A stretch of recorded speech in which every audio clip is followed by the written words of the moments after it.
Oh my god, so the time that I don't edit my tweet, then it actually sends it out. Okay, well, let's get things set up. Give me 1 second, we're gonna get this going. I need a username, and I have a great one.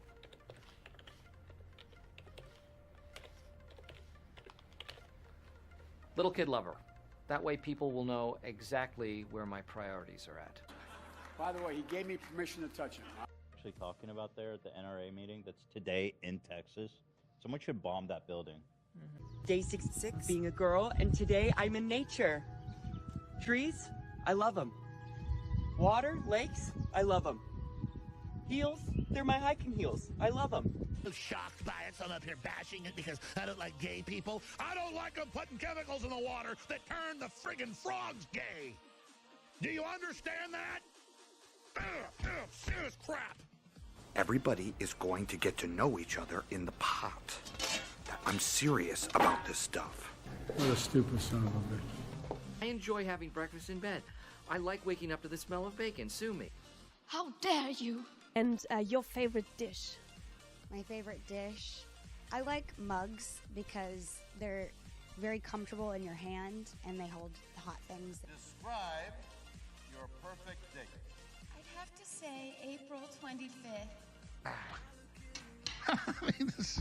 If I had a gun with 2 bullets and I was in a room with Hitler, Bin Laden, and Toby, I would shoot Toby twice. Okay, You were all right. being really funny, and then you went too far. It was bad. It was bad for Trump to meet with Nick and Yate. To keep alive the truth and honor of the Holocaust, horror of the Holocaust. Fuck. Is it bad advice to say, like, go outside Ted Cruz's house and just shoot in the air? Yes. Yes. Yes. Why are you running? Why are you running? You shout like that, they put you in jail right away. No trial, no nothing. Sexism in gaming. Journalists, we have a special jail for journalists. Scroats McGoat says, last night as a member, if Tim doesn't disavow Eliza tonight, get the out, Scroats McGoat. Bye-bye. If you don't like it, don't watch it. Peace. Now, bitch. See how you like guns outside your house. Get a fake tactical nuke. Oh my God! Okay, it's happening. Everybody stay calm. What's the procedure, everyone? What's the procedure? Stay calm. Oh, you know it, lad. You know that Hassan Piker? I'm coming to kill you in Los Angeles at your house. Or in the ring? No, in real life.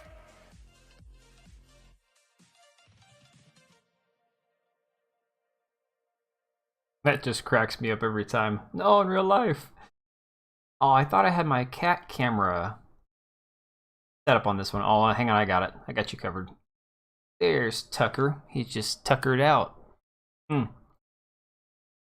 So, gonna have to make this short tonight. I've got a cracked molar that decided to break on me at dinner last night for my brother-in-law's birthday. And it's decided to be jagged on the back, and now it's just like rubbing against my cheek. So, very painful. Left a bit of a raw spot in my mouth, which is fantastic. Definitely, definitely not my finest 24 hours. Hopefully I can get to the dentist at some point in the next couple days here. This is extremely painful, very uncomfortable. It's getting to the point where I can barely talk, to be honest. So maybe tonight we should just try to focus on a couple topics and then wrap things up, because despite the fact that it's not painful when I'm just like eating, this is like very, very irritating pain in my mouth. But we're going to push through it. We're going to try to get through this. If I start slurring my words too much, we're just going to call it a night. I was originally going to start off talking about the SVB crash and kind of going through what led to this point where we are now. But then this came up. I saw this being shared around. I'm sure most people have been made aware of this dude, Jeffrey Marsh. And I say dude because I don't even know what this person's pronouns are. Not that I care, but like, this person's a complete and utter creep, like unapologetically. And so I'm just going to play a little clip of them, just so kind of you get a taste of what we're talking about here. There's a few videos I could use. Selection based on ease of access and Actually, I'm gonna go to the article that has this on here. It's a TikToker named Jeffrey Marsh, and here's a video that somebody else made discussing his behavior patterns on TikTok. Based on ease of access and or perceived vulnerabilities. Hey kids! Trans kids have no power. They can't fight back. That's number one. Access and isolation. Physical or emotional separation from those that actually care about them. 3 ways to disrespect your elders. I coach. I mean, just watching this it makes my skin crawl. It really does. No contact. No contact. No contact. I will tell you about going no contact. Trust development. Giving attention and sharing secrets. Making the victim feel as if they're in a caring relationship. If you need a family. God, that eyeshadow. Like, honest to God, what the hell? They may not see the real you. Your parents screwed up. It's okay to say so. That's why I made a Patreon. How are you doing? I care about you.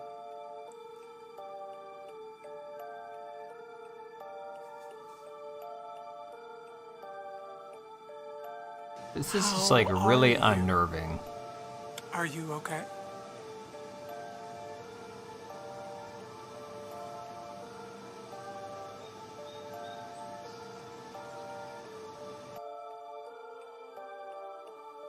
I hope you're okay. And of course you can't forget the desensitization to sexual topics. Here are 3 reasons why sex is difficult for you. And lastly, attempts to make this behavior seem normal. Do you remember this video? I was a controversy. But the right wing, the far right in the United States. The far right. I love how this is now like anything that doesn't have like this crazy man in a dress with rainbow eyeshadow is far right. So yeah, that's just kind of like a little sampling of this Jeffrey Marsh dude. And to be honest, I mean, like, this isn't even the worst of what I've seen. But so apparently, and I hate to use Ian Miles Chong because I've recently gotten on this thing about grifters and people who are just disingenuous. And he's right up there with the best of them. Actually, I've got a video I'm going to be working on about Andy No. Unfortunately, I always liked Andy No. I thought Andy No was a pretty cool dude. But now apparently he's just a lying snake like the rest of them. But that's a topic for a different day. So this person was a comedian apparently on TikTok. I mean, I've never heard of him, but I don't use TikTok. TikTok for me is like, I don't go there. Not happening. So apparently she has talked about Jeffrey Marsh and his tactics, the things that he does on TikTok, the way he presents himself, verbiage that he uses, all this same kind of like grooming personality type. And so apparently she was doxxed and harassed and being threatened now by trans activists. So this is the video, her explaining it. Email saying, Are we muted? Pretty much. Might be muted, hang on. Saying, they know where We're I good. live. And what scares me the most is they have got my daughter's details on the email, like what time I leave to drop them to school, pick them up. And it's not a coincidence because both of my daughters, they go to 2 different schools, so they know. They've given the school details and everything, so yeah, my daughters are involved now in this. Some of you might know that my car was damaged in this whole thing. Looks like the audio's off. I was getting not very nice videos and now emails with a lot of details on that email, so I'm done. I don't want to do anything. I'm not going to talk about Jeffrey Marsh. I've deleted everything, removed it. If you guys want to go ahead, but please don't come to my house. You just get on with your life, I'll get on with mine. This is so messed up. You guys want me to say I'm sorry? Fine, I'm sorry. Please Don't come at me. Don't come to my house. Don't do anything with me, because I'm just one person, and specifically 4 or 5 of you have 4 or 5 of you have kind of done stuff. Like, some of you have found old pictures of me and uploaded it on TikTok without my hijab. So you guys have done that. I know you guys are gonna take the mickey out of this video. So, but my main thing is, please don't continue this. I'm sorry. This is just so freaking sad, and I get why she's doing it. Like, I'm not mad at her for being like, hey, you know, I'm done, I'm sorry, please don't come after me. I understand. She's looking after her kids and all that, right? So, that part I can rationalize. What I can't figure out, what I can't rationalize is how somebody at... How is it possible that there are people out there who are so fucking, like, demented that they would actually threaten a woman by creeping on her and her daughters, exposing where her kids go to school, where her schedule... I mean, just think about that, how creepy that is. That these people actually know her schedule, that they know when she comes and goes from her house to drop her kids off. This is, like, inhuman.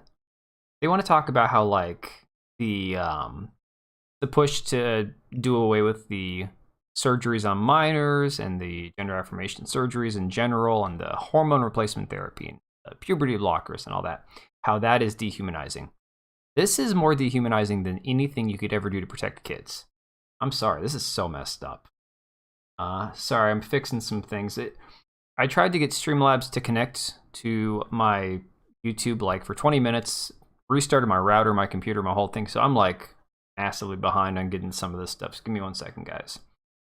But yeah, basically that's where she's at, is she's had to delete all of her old videos. Oh, this is even better. Let's check this shit out. Blow this full screen here. If you are attempting to figure out if you want to go no contact, let me give you a tip. Go no contact first before you figured it out. If you tell your mother, for example, you're going to go no contact and she makes it all about her, she says, what the fuck does that mean? She steamrolls over your experience or your emotions. She makes it all about her. She tries to manipulate you with guilt. That is really valuable information about how to proceed. If you go no contact and she says, I love you very much, I respect your decision, please take as much space as you need, I'll be working on myself and I'm ready if you ever want to have contact again.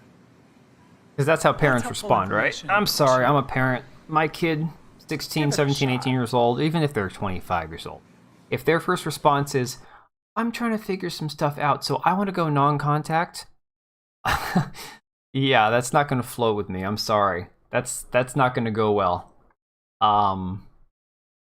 This is coming from somebody who clearly has an agenda. Clearly, I mean, I'm not going to make accusations until there's actual proof. But this is somebody who, without a doubt, doesn't have a good relationship with their parents, doesn't have their own kids, so doesn't have a good point of reference when it comes to talking about how people should interact with their kids. There's no doubt in my mind that this person is on some level knowingly just trying to cause dissent between children and their parents. And on some level, they have to get off on that shit. Like, I'm sorry, there's no doubt. This person is a creep. I'm hesitant to go out, like, full on and say what I'm really thinking about them. But every video I've seen from them has been the same way. All this kind of helping people figure out tactics to distance themselves from their family and separating children from their parents and all this shit. This is like literally, this is some of the worst shit to come out of TikTok. Like, if you were weighing pros and cons, and there was any pros worth even talking about from TikTok, this one con right here outweighs any positive aspects of that app, and I don't believe there are any. My wife used TikTok the first, I feel like it was 2020, because there wasn't a whole lot else to do, right? Like, we were stuck at home a lot. I was still working, but for her, work kind of slowed down. Things were kind of weird. So she got TikTok on her phone, and she was telling me like all about like the conspiracy videos and some of the right-wing content on there and all that. I'm like, okay, fine, whatever, I don't care. Nothing that you can get as far as entertainment value out of TikTok outweighs the negative shit that goes along with it. This kind of crap right here. People like this. So yeah, I'm still waiting to see if this woman has receipts, because everything I've seen. Okay, so this was a video from the 28th where apparently she responded to Jeffree Star. And this is before she was doxxed.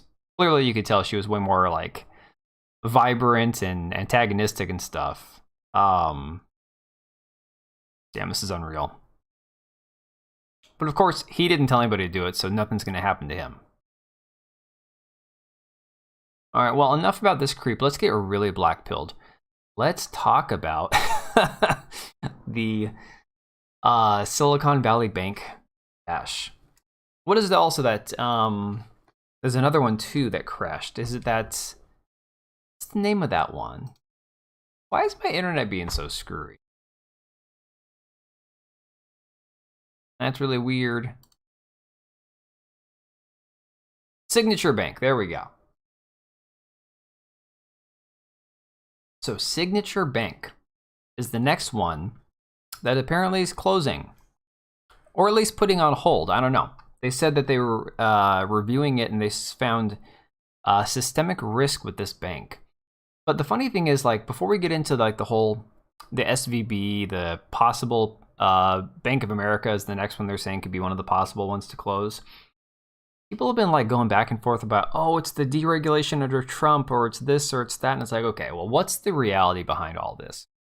And if you kind of go back to like the difference between now and 2008, 2008 was caused by mainly, you know, banks that were investing in the subprime mortgages where people got loans when they couldn't afford them. People got mortgages and then the rates escalated and they couldn't keep up with the rates. And so they got forced into a situation where there were more houses than there were buyers, and the houses they couldn't sell, so they couldn't get out of their home loan. But they also couldn't pay the mortgage. So they were basically damned if they did, damned if they didn't, right? So that was more of the 2008 financial crisis. And there's a lot of things, a lot of people tried to point to different things that led to it. The one thing that a lot of people try to avoid is the idea that people who had no business buying houses were able to buy houses. Unfortunately, that's what led to the 2008 crash. There were other factors too, but that one piece, putting people in homes that couldn't afford them, and then having a market where there were more houses than buyers. I wish that there are more houses than buyers nowadays. I really do. I wish that this was a buyer's market. Unfortunately, we get the polar opposite going on. Not enough houses, and the ones we do have, nobody can afford. So that's where we are now. That was the 2008 crash. This one now is a little bit different. But again, people kind of want to point back to, well, what caused 2008? 2008's crash, it was like 9 years in the making. Because the Glass-Steagall, I don't know if it was considered an act or a law, whatever it was, Glass-Steagall was repealed during the Clinton administration, which basically was keeping banking, like banks from doing two different things, separating commercial banks, which was more for like accepting deposits, from investment banks, which were buying securities, right? And so when they were no longer separated is what really caused the 2008 crash, because then the banks started commingling how they were doing things, and one bank was like, well, we want to get a piece of that action. And that inevitably led to where 9 years later, you had the subprime mortgages and the rates going up and people who couldn't afford to pay their mortgages anymore, and that's where we are now. Okay? That was what we all lived through in 2008. So earlier today, as of 3:46, a report from the Hill said that there would be no federal bailout. But even though they're not calling it a bailout, they're still actually giving money or covering, I believe, all the money that was lost, is what it sounds like. So the crazy part is, apparently the top 3 executives at Silicon Valley Bank, as of about a week ago, started selling their shares. Now, I saw an article, and I wish I still had it up here. I think I lost it earlier when I had to restart my computer. There was an article from about a week or 2 ago referencing how basically this bank had already been looked at as a massive risk. But, you know, here you have the CEO, the chief financial officer, several other people selling off shares, knowing that the bank is going to, that the whole thing's going to collapse, right? So they were selling off their shares before shit hit the fan. Well, apparently they gave company-wide bonuses just hours before the bank collapsed on Friday. Okay, so apparently Silicon Valley Bank employees received their annual bonuses on Friday, just hours before the government took control of the company. How the fuck is this even legal? I mean, legal or not, how is it even allowed, is more my question. There's a lot of shit that goes on that isn't technically legal, but there's loopholes. But like, how does a company, how does a bank that's got 90% of their assets not insured by the FDIC because it's over that $250,000 mark, getting investigated for taking on too much risk, and they somehow give out freaking bonuses the hours before the government steps in and says, nope, you guys are done, you're shut down. Unreal. Says SVB traditionally processes annual bonuses on the second Friday of March, unnamed sources associated with the bank told CNBC. They were reportedly for work completed in 2022. I do not care. I don't care if that work was done 10 years ago and they were, you know, back paying bonuses. There's absolutely no justifiable way that a bank that is this badly underwater, that has taken on too much risk, that doesn't have the funds available for their own customers, can give out bonuses to employees the same day the government steps in and shuts them down. That is beyond mind-blowing. So it said the Santa Clara, California-based band collapsed last band? What? I don't even know. I think they mean bank. Dude, spell check, people. Collapsed last week and is now under the control of federal regulators. Sorry, my molar back here that broke yesterday is stabbing me right now. It's making it hard to talk. SVB had been the 16th largest bank in the U.S. prior to the bank run that led to its downfall. The bank held a reputation as a go-to for a number of Silicon Valley industries and startups. Y Combinator, an incubator startup that launched Airbnb, DoorDash, and Dropbox, regularly referred entrepreneurs to them. SVB's collapse was so quick that hours before its closure, some industry analysts were hopeful that the bank was still a good investment. Holy shit. Can you imagine hours before this thing gets shut down, you're still considering, maybe I should buy some stock. I don't know. Maybe things will bounce back. The bank's shares had fallen by 60% on Friday morning after a similar drop the day before. Anxious depositors rushed to withdraw their money over concern for the bank's health, causing its collapse, which may serve as an extinction-level event for startups. Unreal. Just unreal. So, now we have Signature Bank, which is a crypto-focused bank, apparently, that also has similar risk and it's been shut down. The regulators on Sunday shut down New York-based Signature Bank, a big lender in the crypto industry, in a bid to prevent the spreading banking crisis. Well, that's not going to stop it from happening. You can try to, stem the bleeding, but it's not going to stop it. Hey, Leona. Look at the list of WEF members. Banks all around the world are members. Visa, American Express, MasterCard. Yeah, well, and that's the crazy thing. It's not just, banks that are involved in the WEF stuff, too. What is... Dude, I swear to God, I thought it was just Streamlabs, but maybe my internet's being screwy tonight, too. Not like we got, super bad weather or anything. My article has completely disappeared. Here we go.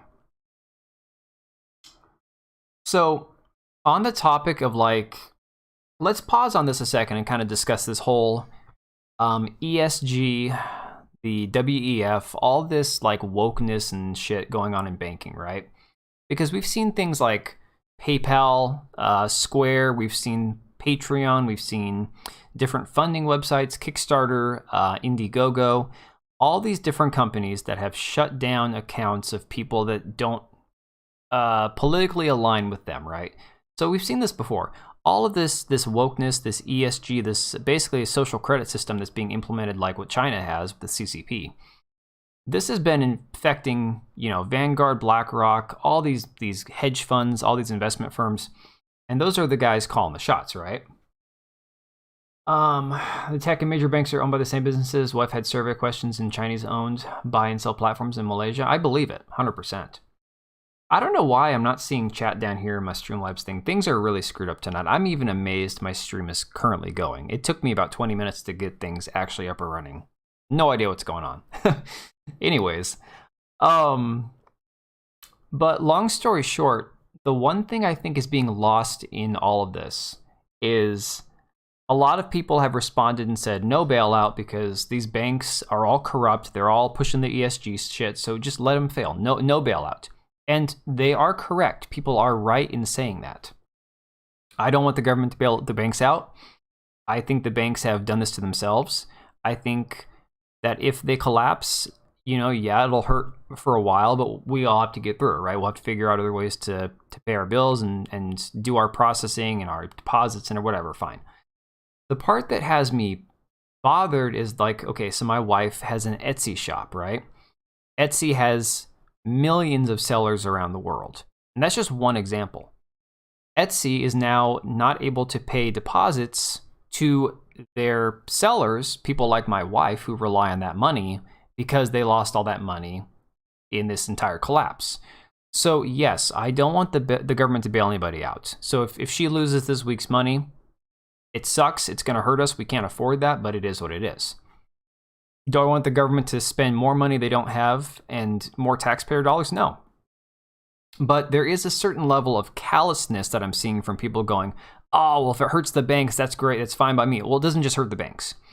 If you work at Target and you just need a job and you go work at your local Target and you rely on that paycheck to pay your bills, or it's a part-time job and you've got 3 part-time jobs, you don't have any control over what the corporation Target, where they bank. You have no control over where Target's money goes before they send you your paycheck. That's like telling somebody, well, you chose to work at Target, so if the banks collapse and Target hurts and you can't get paid, that's on you. Well, that's not the way it works. No, I don't want the government to bail people out, but I do think that there's a certain element of this that people aren't realizing.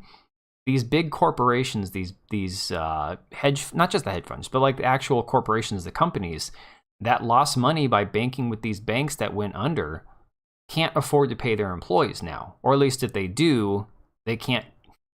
I don't want to say Target doesn't have the money to survive this, but if you have a multinational corporation that lost billions of dollars, I mean, it's crazy. But bank version? Yeah. Their president attended Davos. That's crazy. That's absolutely nuts. So no, I 100% agree that we do not need another government bailout. I don't want the government spending any more money than they already have. We've spent billions of dollars funding a war in Ukraine that has nothing to do with us. We've got corrupt politicians doing insider trading and basically, payrolling themselves off the back of people in this country who it's at this point where it's like, I don't even know if the whole term limit thing is going to make a difference, because to be honest, people have said term limits are actually going to make politicians richer in the long run. There's some sort of science behind it I haven't figured out yet. But I just think there's a certain level of, you have to realize that by the government not bailing out the banks, it also hurts people who are trying to get paid, who aren't a billion-dollar corporation. That's just my 2 cents on that. No, I don't want the government to bail anybody out. I'm just saying, if you work for a company that also had millions of dollars or billions of dollars in the bank and the bank went under, their employees who make minimum wage or $20 an hour don't get paid either. That's just the way it works. Whether it's right or not, it's a whole different story. God, I gotta get to the dentist this week. This tooth is cutting a hole in my mouth. Okay, let's see here. Okay, so that's the other thing. So Leona, I was talking to my wife about it. She was asking me, because I do all of her banking. She's like, well, okay, how much money do we have in the bank right now? I'm like, well, not much. Like, literally, not much at all. Because I'm at this point right now, she had to take 2 months off, basically, recovering from a surgery she needed to have. And so she wasn't really making much money. And things are getting expensive, things are tight. And I used to keep extra money in cash on hand, right? I used to try to keep as much cash on hand as possible. I haven't had cash in my house. Like, I've got $40 in my wallet, but like an extra week or two's pay, I haven't had that in cash since about 1.5 years ago. There was a time going into 2020, 2021 where we were still doing well enough at least, that I could keep a week or two extras pay like in cash or in a savings account or something. And like, I don't want to put money in the bank, but at the same time, if your apartment burns down and you have your cash here, your cash isn't insured, so whatever. But no, it's one of those things where at this point now, I wish that I had the money to have cash on hand, but I don't have cash on hand and I don't have much in the bank. And then if my money in the bank is gone, it's like, well, I don't have the cash on hand to replace it with because the economy sucks and everything costs more money and gas is back up over $4 a gallon where I'm at and it's going back up again. It's absolutely insane. So, okay, back on this Signature Bank. This is from the FDIC. We are also announcing a similar systemic risk exception for Signature Bank, New York, which was closed today by its state chartering authority. Banking regulators said depositors at Signature Bank will have full access to their deposits, a similar move to ensure depositors at the failed Silicon Valley Bank will get their money back. Now, here's the problem. We can all say we don't want a government bailout. We can all say that even as much as it sucks for all of us who are working paycheck to paycheck, we all need our money. The reality is the government has already bailed them out. No, it's not an official government bailout, but the money came from somewhere. And I haven't figured out where yet. My wife was telling me that there was something she was reading, some fund that the government had that they were infusing with a potential bank buyout. But somehow our government has already insured the money that wasn't insured. So really what happened is if you go back to 1999, the act that was repealed and replaced by the one that Bill Clinton put in, which was what was the name of that one? I had it right here a second ago. That man has not aged well, I'll tell you that. The Graham-Leigh-Bliley Act, that's quite a name, that no longer required banking to be done on two separate, commercial versus investment banks. That right there started this entire thing. Even though this doesn't have anything to do as much with a housing market collapse, it all goes back to the same thing where you have people were not having their money insured, and because of that, they weren't taking unnecessary risks. It's all about unnecessary risk taking, to be honest. That's the biggest problem is these banks have been incentivized by these bailouts to make decisions that they wouldn't otherwise because they know that their buddies in Washington are going to bail them out. So you can say the money's not insured, but the reality is the money's insured as long as the politicians are willing to pull the strings to cover your ass if you lose your shirt in the process. So the regulators shuttered Silicon Valley Bank on Friday and seized its deposits in the largest U.S. banking failure since the 2008 financial crisis. And this is right here. We were talking before about the FTX collapse, where basically it seems like Sam Bankman-Fried is going to walk away scot-free, I'm sure. And the FTX collapse will be what the government uses to justify regulating cryptocurrency. Look at this. They've just seized the deposits of one of the larger crypto banks. I mean, this seems a little suspicious, right? A little crazy timing. I guarantee you, within the next 6 months, or at least before the end of 2023, cryptocurrency is going to be fully regulated by the government. It's going to completely drop in value, and then everyone in the government's going to buy up all the cryptocurrency, and then the actual price is going to go back up. And so day traders like me, and this is not financial advice, I'm not an expert. I've got like a dabbling of some cryptocurrency and some stocks that have all tanked. Like I bought some of the meme stocks when they were doing well, but I didn't sell at the right time and I lost my shirt on some of them. But this will be what the government uses to regulate crypto, mark my words. What's up, Ivy? Hey, kitty. My cat's sister's walking around over there. Okay, let's see. Signature is one of the main banks to the cryptocurrency industry, the biggest one next to Silvergate, which announced its impending liquidation last week. Oh my God.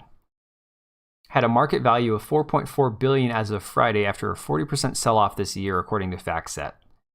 As of December 31st, Signature had $110 billion in total assets and $88.6 billion in total deposits, according to a securities filing. To stem the damage and stave off a bigger crisis, the Fed and Treasury created an emergency program to backstop deposits at both Signature Bank and Silicon Valley Bank using the Fed's emergency lending authority. So how is it not a bailout? That's what I want to know. I don't know if anybody out there knows the answer to this. How can the Fed and the Treasury create an emergency program to backstop the deposits, all the deposits over the $250,000 mark, that were not insured through the FDIC without saying it's a bailout? Like, doesn't a bailout require voting by Congress to actually make it official?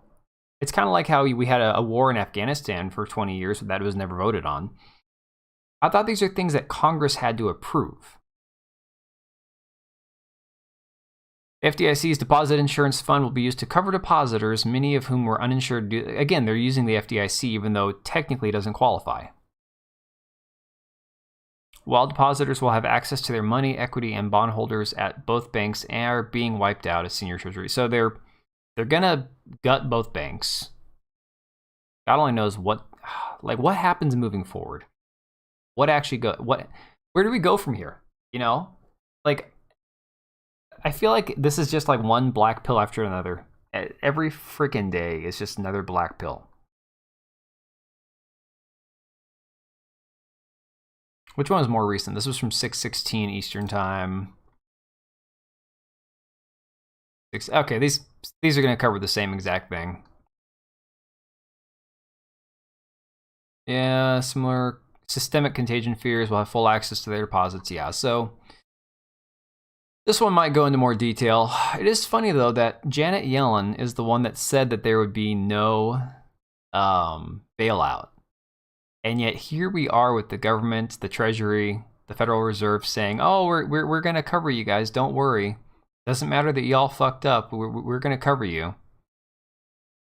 And it's billions of dollars. Okay, here we go. Hang on. Let's take a look at this. Along with the facility, the Fed said it will ease conditions at its discount window, which will use the same conditions as the BTFP. However, the new facility offers more favorable terms with no longer duration of loans of 1 year versus 90 days. What is this regarding?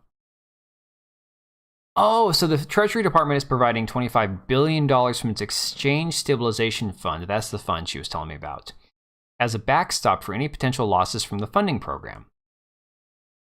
Unreal. And where'd that $25 billion come from? Whose coffers did that come from, you know? The haircut or reduction in principal issue is critical as there are estimated to be some $600 billion in unrealized losses that institutions possess in held-to-maturity treasuries and mortgage-backed securities. $600 billion, who's going to cover that? Oh, this should be enough to stop any contagion from spreading and taking down more banks, which can happen in the blink of an eye in the digital age. Well, good luck with that.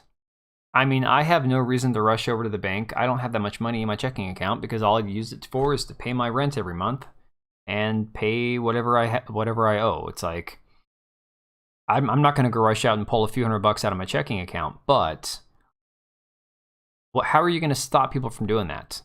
Like, if anything has been proven the last 15 to 20 years, it's that our entire banking and investment system is completely flawed from top to bottom. And the only people it works for are the people at the top. I mean, the 2008 bailouts, I remember this because it was Bush's last year going into Obama after he won the election. And that bailout, if I'm not mistaken, Was that the one, or was it the 2020 bailouts where the CEO, the CFO, all these people from these companies used these? I think it was the 2020, the stimulus relief fund, where they used this money to give themselves bonuses and go on vacations, and they were paying for like their executive staff to have like spa days and shit. That's what happens. The government covers the asses of the billionaires. The billionaires are the ones that are funding our government, basically, that they're the ones that are pulling the strings. And when it comes down to it, none of them play by the rules. None of them are the ones that are actually going to be on the line for anything when the shit hits the fan. Absolutely unreal.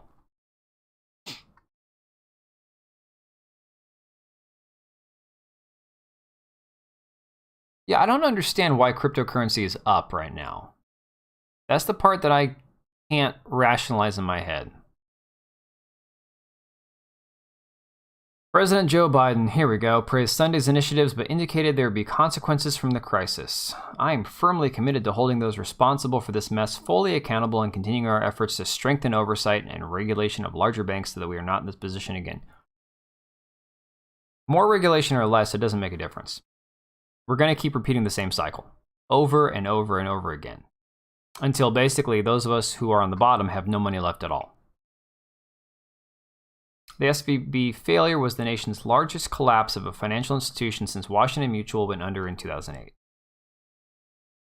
dramatic move comes just days after SVB, a key financing hub for tech companies, reported it was struggling, triggering a run on the bank's deposits.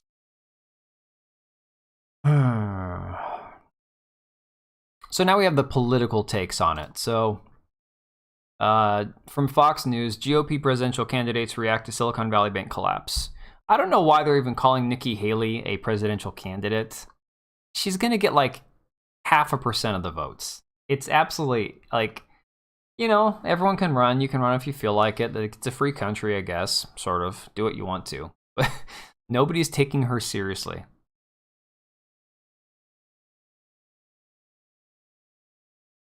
That's still meowing. The three announced Republican 2024 presidential candidates weighed in over the weekend on the shocking collapse of Silicon Valley Bank.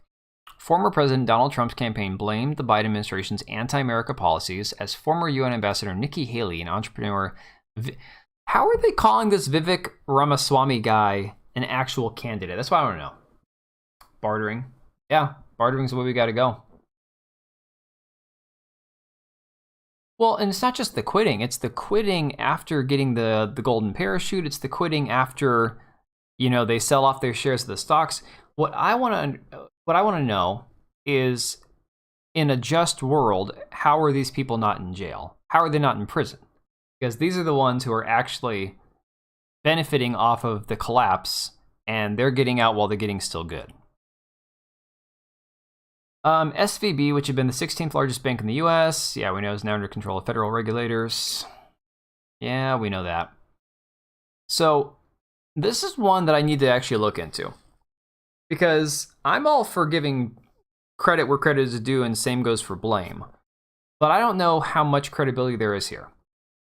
Some liberals blame Trump for signing a bipartisan bill in 2018 that rolled back elements of Dodd-Frank, prompting his campaign to fire back. Dodd-Frank is a 2010 federal law that reformed financial regulation in the wake of the Great Recession. I'm going to save this for later. Dodd-Frank. I got to look that one up. Out-of-control Democrats in the Biden administration have pathetically continued to try to blame President Trump for their failures with desperate lies, such as the CCP spy balloons. Yeah, that was a good one. Train derailment in East Palestine, which they actually did some sort of study on and found that nothing he changed caused the East Palestine train derailment. And now the collapse of SVB. This is nothing more than a sad attempt to gaslight the public to evade responsibility, he said. Fact is that Biden has presided over a catastrophic economy that has devastated everyday Americans and has caused misery across the country due to his anti-America policies. Now we get to Nikki Haley. Nikki Haley I can take in small doses, but I can't take her seriously as an actual presidential. I don't get it. She's just she's a neocon, rhinocon, any kind of con you want to call her. She's a unipartyist. Like, there's no doubt in my mind. So from Nikki Haley, taxpayers should absolutely not bail out Silicon Valley Bank. Well, we already have. Reality is it's already been done. Private investors can purchase the bank and its assets. It is not the responsibility of the American taxpayer to step in. The era of big government and corporate bailouts must end. Right. Well, it's too little too late there, Nikki. Ramaswamy, who founded Roivant Sciences and Strive Asset Management, argued that SVB should be allowed to fully fail and the FDIC should increase its guaranteed level to prevent a bank run on Monday. That's an interesting take. I mean, I'm still not sure how I feel about the FDIC insuring anything at all. Maybe if we didn't have such a dependency on society, like if you want to get a mortgage, right? You go, oh, well, you have to have money in your bank account. You have to have regular deposits. No, let's just say, why don't we do things like, hey, I can afford to pay my rent every month and I never fall behind. You can trust me with a home loan. Doesn't work that way, right? Well, that's why we have this dependency on banking, because you have to have everything with like a paper trail. They have to see that you're doing things by the letter of the law in the books, you know? So while it's a nice idea, I just don't know. But SVB screwed up utterly by failing to take interest rate risk into account in two ways, both in terms of client concentration risk amongst startups and investing in interest rate sensitive securities. So did the many startups who blithely did business with them. It's not the US taxpayers' job to coddle them. Well, again, these are all statements that we are all able to agree with easily. No, it's not the taxpayers' job to bail out bad investors. It's not our job to bail out people who are bad with their money. It's not our job to bail out people who just flat out fucked up. The problem is that our system is reliant on people using banks because of that digital paper trail that, again, you want to get a home loan, you want to get a bank loan, you want to get a car loan. A lot of times they like to see money in a bank account. That's just the way our system works. I don't like it, but it's the way it is. So it's one thing to say, the system sucks and we should do more to change it. It's another thing to say, just let the banks collapse. Well, that's all well and good, but we also have to change the way the system runs. We have to change the way that our society actually functions. And it'd be great to go back to bartering. It'd be great to have like me be able to go to a bank and say, look, you can use my credit score as an example, but again, credit score kind of feeds into the whole system. What about, you can ask my creditors, you can ask my where I live, I pay my rent every month. I've never fallen behind on my rent, like every single month. That right there should be an indicator that if I can pay my rent, I can pay a mortgage. You know, that's just common sense. But unfortunately, we don't work on that kind of system. So all the banks failing in our current state doesn't really make life better for anybody else either. And again, you're still going to have the politicians bailing them out if the banks do fail. That's the one issue I have with the whole idea of rooting for the downfall of the banks. Until our entire system has changed from top to bottom, rooting against the banks is only going to hurt all of us that are on the bottom end of things, because our asses are not going to be covered. You know, we don't have buddies in Washington, D.C. That's not the way it's going to work. Ramaswamy also said there's something very ugly happening right now. VCs and startup execs who stand to lose their deposits to SVB are going out of their way to push a narrative that there will be a bank run on Monday if SVB depositors aren't bailed out by the government. They're yelling fire and this. Yeah, okay. And very much possibly so. Let's just say this is being done by people in the bank saying, oh, no, you got to bail us out. You can't have people pulling their money out. Look what's going to happen. Oh, you know, but the reality is, whether or not that is a false flag, there will be a certain amount of people who don't trust the banks at this point, rightly so. I mean, this is that whole thing. Once you lose goodwill in anything, in business, in personal relationships, in every day-to-day life, if you lose goodwill with somebody, it's going to take you years to regain their trust. That's how human nature works. That's the human psyche. You know, fool me once, shame on you. Fool me twice, shame on me. It's just, that's freaking human nature. So, from Janet Yellen, her actual quote earlier was, "We're not going to do that again," referring to bailouts. "But we are concerned about depositors and we're focusing on trying to meet their needs. I've been working all weekend with our banking regulators to design appropriate policies to address the situation, and I can't really provide further details at this time." Yeah, no shit. But I really want to emphasize that the American banking system is really safe and well capitalized. It's resilient. Clearly, it's not as resilient as they want you to think. So, I don't know. I don't know what you guys feel like. I don't know how you feel about what's going to happen tomorrow. I don't know if I even have anything to worry about, if my life is going to change that much just waking up in the morning, or if it's just going to be like Same shit, different day. But there is a definite, there's some very bad feelings in the air, some bad vibes that I thought 2020 was as bad as it could get, you know? To be honest, I thought 2020 was like the pinnacle of, okay, it can't get much worse than this. And then came 2021 and then 2022, and every year since 2023 has had some massively bad escalations. And it's only freaking March. Like, we're not even halfway through March yet. I feel like we're already having, like, it's like it's compiled, like we're just condensing the shit down that we experienced all year in 2020 or 2021 or 2022 into just the first few months of 23. Like maybe 2023 by June it'll revert and we'll have like 6 great months. I don't know. I'm not holding my breath on that one, to be honest. So this one here, this story leading into where we are with the 2024 presidential run, honestly, I'm not buying it. First of all, whether it's DeSantis or Trump, I honestly don't care. They both have flaws. They both have pros and cons. And either one of them is better than anything else that there's been offered. I mean, Rand Paul would probably be my number one choice, but that's not going to happen, right? Start running our own banks? I mean, okay, technically, I don't know in this aspect when it comes to investments, when it comes to all this FDIC crap, I don't know if a credit union is different in how their regulations work than a traditional bank.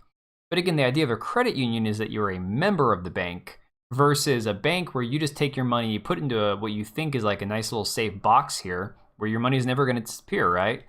And then the bank goes to their investors and says, see, we have all this money to spend. Well, the reality is it's not their money, it's yours, but they're just going to do with it as they will. So I don't know if a credit union has different regulations than a traditional bank does and how they operate. But you're absolutely right in that respect. Like, why don't we have our own banks? Why don't we have our own way of doing things? It'd be great. If we could go back to like the bartering system, that'd be great. And it's gone. Hey, wife, how's it going? I know. That's really the magic of how modern banking works. And it's not even just like how, you know, you have money on in your checking account and you go on a shopping spree and then 1 minute it's gone and a few swipes of you have it and then a few swipes of your debit card, then the money's gone. This is literally like, I put my money in, a week later I haven't touched it, and then all of a sudden, just like that. It's one of those things that when I was a kid, I always thought, oh, I need to have a savings account. I need to take my $30, put it in a savings account and, you know, generate interest on that. And of course, at the time, being growing up in the early 90s, being born in 86, I didn't realize that savings accounts are really a waste of money. Not a waste of money, waste of time. They're never going to generate that much interest. It's one of those silly things. You put it in there so you don't have to hang on to it, so you think it's safer, right? Well, the reality is that's just, you know, those are pennies the bank's going to use on their portfolios to impress the investors and say, hey, we've got all this money we can spend, so you should definitely buy more of our stocks and shit, right? But to be honest, like, at this point now, I don't think I will ever put more money into a banking account of any kind than I ever need to. I wish that I had never started investing in crypto. I wish I had never bought any stocks. I wish that I had all that money back and I could just keep it by my nightstand with my pew pew and, you know, nice little stash of cash to have. Because on a rainy day, you're better off to have a couple $1,000s in cash than you are to have anything in the bank at this point. I'm just completely black-pilled on banking as we know it. And since I can't even buy a house anyways, since I'm never going to be in position to buy a house, it's almost like, what does it even matter? What's the point of banking other than trying to impress the right people so you can qualify for a loan? I mean, the concept is great. You know, I put my money in the bank, my house burns down, I still have my money, but then you have a situation like this happen. Funny thing too is I was explaining to my kids, we were at Target grabbing some stuff. They had some Christmas money to spend. And so they were like, okay, well, I can spend $25, right? I'm like, well, there's tax on that too, but fine, I'll cover the tax. And they go, well, what's tax? I'm like, tax is theft. I'm like, In short answer, taxes, the government stealing more of your money. And yeah, I mean, there's operating costs, and if you're going to live in any sort of like semi-socialist democracy type shit that we live in, you have to have money to pay for something, right? Unfortunately, the reality is if you're going to have anything socialized, you have to have some sort of revenue for it. But I will never not teach my kids that taxation is theft. You can be okay with a certain amount of it, I guess, if you can rationalize, well, you know, if there's... I'm not going to be promoting Canada at all, but let's say the whole Canadian system works for you, right? You like the idea that if you have a broken leg or if you're depressed, you can get euthanized. Well, in that aspect, you're happy with the fact that they take half your money in taxes. But in a country like this, where you don't really get that much for your tax dollars other than your country spending billions in other foreign affairs, I guess for me, that's the key determination between like taxation being theft or taxation being, well, slightly necessary evil. Like, I haven't gone full libertarian anarchist where I'm like completely no government, no taxes at all. But I'm definitely more that side than big government. Fees they charge to transfer from one bank to another, highway robbery, and you need to maintaining balance too. Yeah, that's the thing about banking that really sucks. It was hard to open a Japanese bank account. Well, I can't even imagine. I know a lot of things in Japan are a lot more, I want to say regulated than the US, from what I've heard. I know that if you ever want to own a gun in Japan, apparently it's like you have to keep it unloaded, locked up. I heard one person say in Japan to have a handgun, you actually have to have it disassembled, and that might be wrong. I've never been there. I don't have any idea if that's true or not. But I know that there's a lot different type of regulations in Japan than there are in the US. Although my damn state keeps going from bad to worse. I keep going, yeah, Washington's bad, but they're not as bad as California. Basically, at this point here, my wife and I, we're looking at, by the end of 2023, if things don't improve, we're looking at Texas because, I mean, the housing market here sucks. The local laws and the way the government operates, law enforcement here sucks. Everything is just turning from bad to worse. It's just, it's a never-ending struggle over here.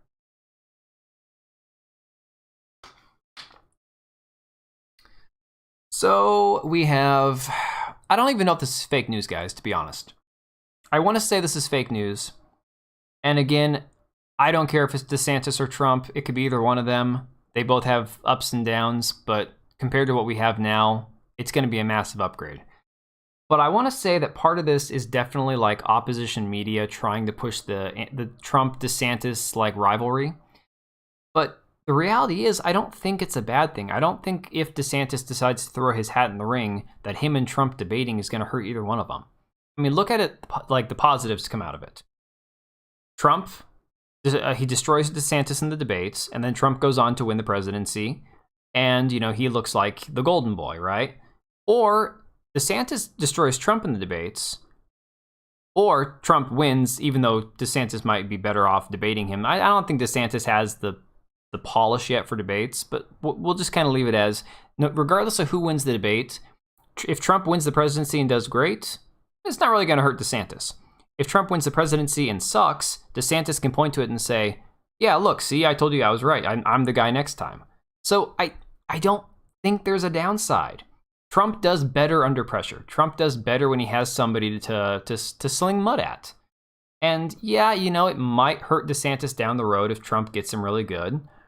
But I honestly don't see why, even if DeSantis does throw his hat in the ring, I don't understand why everyone's so hung up on, oh, we can't have this fight. It's a debate. Debates get ugly.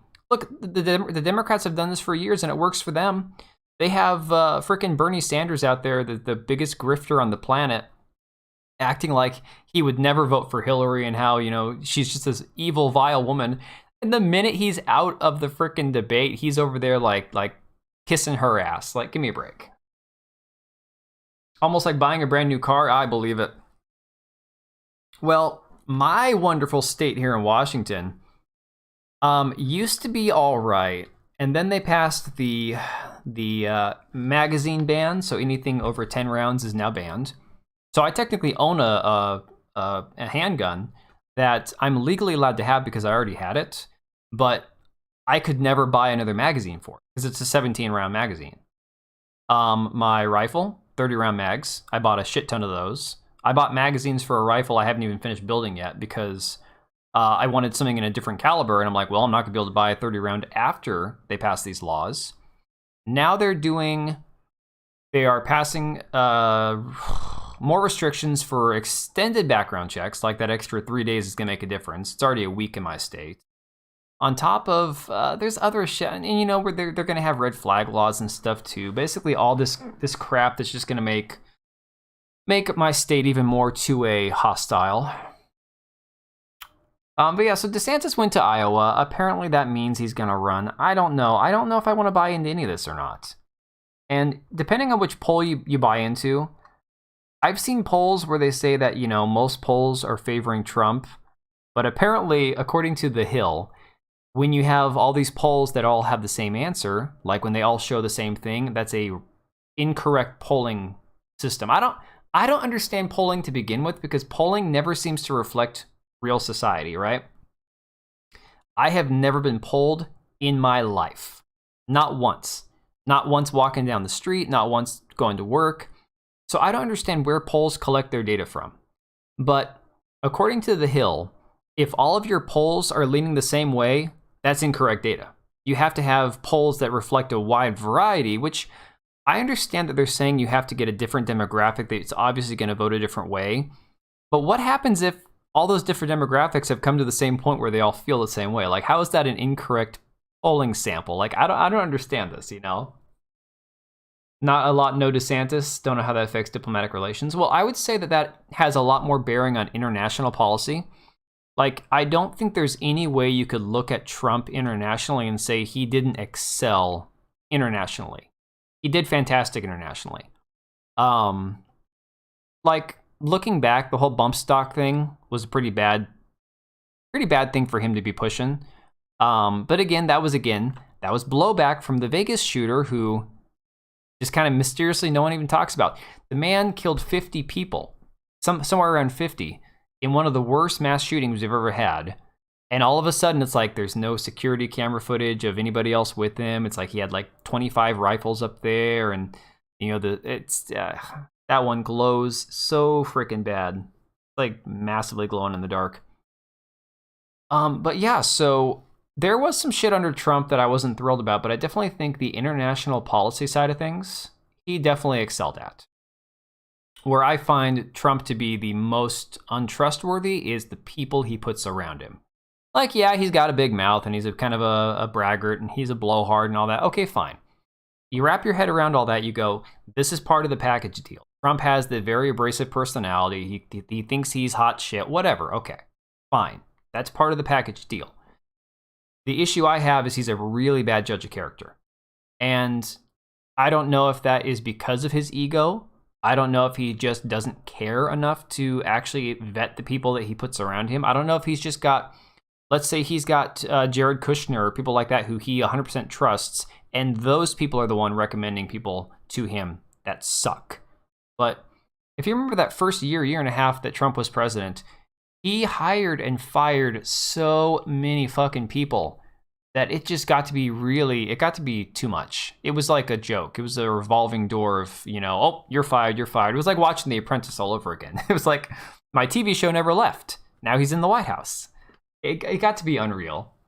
That being said, I still feel like Trump has the advantage over DeSantis. I'm fine either way, and if they're gonna run, I want a debate. I want it to be lively. I want them to, I don't want them to destroy each other, but I think it only helps them if they both go out there and make a strong case for why they should be the guy. Did the Hillary, what was that guy's name? He was like I think he was Irish, I can't remember his name. The three dudes that ran against Hillary besides Bernie, there was Bernie and two other dudes. It was like the most mellow, calm, those debates did nothing for Hillary. They didn't help her one bit. All it seemed like was everybody was afraid to, like, you know, they were walking on eggshells. And nobody wants to vote for that person when they're being catered to. You want the person that has to fight for it. That's just human nature. And I think that's where maybe a debate won't help DeSantis. That could be. Maybe debating Trump will only hurt DeSantis later on. I don't know. I don't think it'll hurt him down the road, but maybe. But I think a debate only helps Trump. If Trump is going to be the guy, he needs a debate. He needs some actual opponents. He needs people that he can actually go after. And he needs to separate himself from the pack because... What? Come here. I had no idea my cat even got up. I'll turn the cat cam off. The way I feel about it, I feel like, if nothing else, this is more just the left-wing media trying to push DeSantis to run because they think it'll hurt both of them. I feel like they think the only way that they're going to win, because who have they got? Pete Buttigieg, who is completely a joke at this point. Kamala Harris, who's not even a viable option. I mean, hell, they've tried floating Hillary as a 2024 option. And I think she pretty much shut that down. I'm pretty sure she said no. But they have nobody left at this point. There's absolutely nobody that the Democrats have that in a free and fair election, a non-fortified election, can actually win. At least not in my mind. But again, people are weird. People are unpredictable. Whether or not you want to blame human error or some sort of deceit in the 2020 election, the reality is that there was still over 70 million people that voted for Biden. I mean, that's the crazy part to me. That's the part I find absolutely insane. I don't buy into there being no shenanigans. However, the reality is he still got 70 plus million voters. And for me, I couldn't believe it. Like, let's say that there was a smaller margin between the two of them, and most of that was legitimate. The fact that there were those many people who were so disgusted with Trump that blamed him for 2020, blamed him for the lockdowns, that blamed him for the virus spreading, it's like, that just blows the shit out of my mind.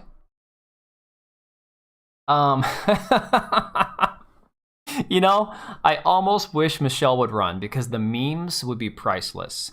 Because then all of a sudden they'd start floating the Michael memes, of which I have many saved on my phone because they're freaking hilarious. And there are people who go, "Oh, that's disgusting." It's a meme. It's funny, and it could be true. Even if it's not true, it's a meme. Come on, where's their sense of humor? Of course, people have none these days. But I mean, the freaking reality is, yeah, you could be right. I think Michelle is probably the best shot they have. But other than being a first lady, it's not even like Hillary, who had done work as the Secretary of State, and she had a long career in politics. Plus, she was what, DA or no? She wasn't DA. She was public defender in Arkansas, wasn't she? Yeah, she had gotten some creepy child rapist off or whatever. Laughed about it too. That woman is the devil. I swear to God, if anybody could be the devil, it's Hillary. Yeah, Michelle might be their best bet. And can you imagine Trump versus Michelle Obama? My God, the memes would be beautiful. I wish that would happen. I really do. Well, I think that kind of wraps up everything I really wanted to talk about. This Jeffrey Marsh thing, of all the things, look, I like Trump versus DeSantis. I don't care. That's kind of like a throwaway. I think that's just left-wing media trying to, like, hopefully wishful thinking that the two of them will just destroy each other. The SVB thing is going to have a much bigger impact on us all moving forward. But until tomorrow morning, God only knows what's going to happen. Like, I have no clue what the hell to predict. I'm just kind of hoping that whatever happens is like everything else, where I'm just going to get up, I'm going to go to work in the morning, and life is just going to go on. Because this whole event has been very blackpilling, to be honest. It's very depressing. But this dude here, this Jeffrey Marsh thing, I tell you, I'm thinking about maybe making a video on this son of a bitch, because this is just beyond disturbing. And as much as it's one thing to be like, oh, you know, they're groomers or the whole trans ideology, people like this are on a whole nother level. When they say something is demonic, like not ironically, like unironically, not like 90s evangelical, like right-wing book burning demonic, but like genuinely sickening, I think Jeffrey Marsh is probably one of the most creepy people I've ever watched. Just watching that video of him saying, "Are you all right?" and then just looking straight into the camera, it gave me goosebumps. It was chilly. It was fucking creepy as hell. Jimmy Savile. Oh, yeah. So Jimmy Savile, it's funny. If I wasn't watching Lotus Eaters so much, I wouldn't have even known who Jimmy Savile was. But yeah, one of those people that, what was it, the BBC let him be around women, children, all that for years before they finally admitted that he was a creep. Just absolutely insane. And the fact that he is promoting his Patreon to minors is disgusting. I mean, literally, this might be the most disgusting part of it. Patreon has removed people like Carl Benjamin because he had said some, like, he used the N-word, like, in a context of a conversation, not calling anybody the word, but just actually said the word, and Patreon banned his account for it, like, 5 years ago, right? But Patreon's okay with this guy literally coaching kids through his account behind their parents' back. And that doesn't get him banned. And this is that thing. This is the whole Patreon, Vanguard, BlackRock, the whole ESG thing. This is what it comes down to. This is where we are. Every bit of it leads to these creeps, these perverts, having access to our kids, our society, our social media. It's having such a... It's like a viral effect. It's like an actual... It's like Gadsad's book about the woke mind virus. It's literally how it's weaving its way through society. And it's infecting every company, every corporation, everything it touches. And it blows my mind. It's like, where are all the normal people? And I don't mean normal like traditional 1940s, you know, 2 white parents and a boy. I know, just normal everyday people. Well, I guess they're not on Twitter. I guess it's all of us that go looking for this shit that go on Twitter. Like, my mom doesn't have Twitter. Yeah, I'd probably be a lot happier if I didn't, but I wouldn't have as much content to use. So you kind of take the good with the bad on that one, unfortunately. All right, so my plan is for this week, if I can get into the dentist, I should be able to pull at least one more live stream before the weekend. Problem is, like I said, this molar that broke off is cutting into my mouth, and it's really freaking painful. And so just talking tonight has been really not easy. But I want to try to get at least one video done on the main channel in the next maybe 2 or 3 days. I don't know if I'm going to cover... There's a lot of shit I've been looking into behind the scenes on some stuff that'll... I don't know if it'd be the most interesting video, but stuff I find interesting. And then my other channel that I have with my wife, I'm going to try to get her on there with me at least once this week. I'm going to try to get a video uploaded in the next day or two on the other channel. So that's kind of where I'm at with things right now, guys. Just kids have started baseball. Wife is finally feeling better from her surgery. We're just trying to get life back to normal. But now I've got 3 or 4 nights a week where I've got baseball practices plus baseball games starting April. So that plus work has kind of got me all over the place. But I'm going to try to stick to a regular schedule of at least live streaming once a week, maybe on the weekends. Might be easier for me. And then getting at least one video a week on the main channel.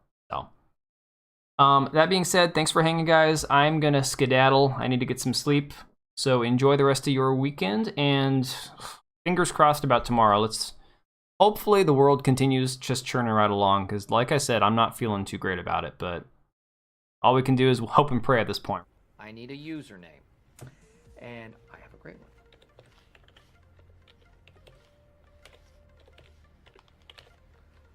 Little Kid Lover.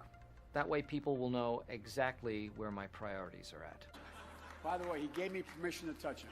Actually talking about there at the NRA meeting that's today in Texas. Someone should bomb that building. Day 66, being a girl, and today I'm in nature. Trees, I love them. Water, lakes, I love them. Heels, they're my hiking heels. I love them. I'm shocked by it, so I'm up here bashing it because I don't like gay people. I don't like them putting chemicals in the water that turn the friggin' frogs gay. Do you understand that? Serious crap. Everybody is going to get to know each other in the pot that I'm serious about this stuff. What a stupid son of a bitch. I enjoy having breakfast in bed. I like waking up to the smell of bacon. Sue me. How dare you? And your favorite dish? My favorite dish? I like mugs because they're very comfortable in your hand and they hold hot things. Describe your perfect date. I'd have to say April 25th. If I had a gun with 2 bullets and I was in a room with Hitler, Bin Laden, and Toby, I would shoot Toby twice. Okay, You were all right. being really funny, and then you went too far. It was bad. It was bad for Trump to meet with. To keep alive the truth and honor of the Holocaust, horror of the Holocaust. Fuck. Is it bad advice to say, like, go outside Ted Cruz's house and just shoot in the air? Yes. Yes. Yes. Why are you running? Why are you running? You shout like that, they put you in jail. Right away. No trial, no nothing. Sexism in gaming. Journalists, we have a special jail for journalists. Scroats McGoat says, last night as a member, if Tim doesn't disavow Eliza tonight, get the out, Scroats McGoat. Bye-bye. If you don't like it, don't watch it. Peace. Now, bitch. See how you like guns outside your house. Get a fake tactical nuke. Oh my God! Okay, it's happening. Everybody stay calm. What's the Everybody procedure, stay calm. everyone? What's the procedure? Stay calm. Oh, you know it, lad. You know that Hassan Piker? I'm coming to kill you in Los Angeles at your house. Or in the ring. No, in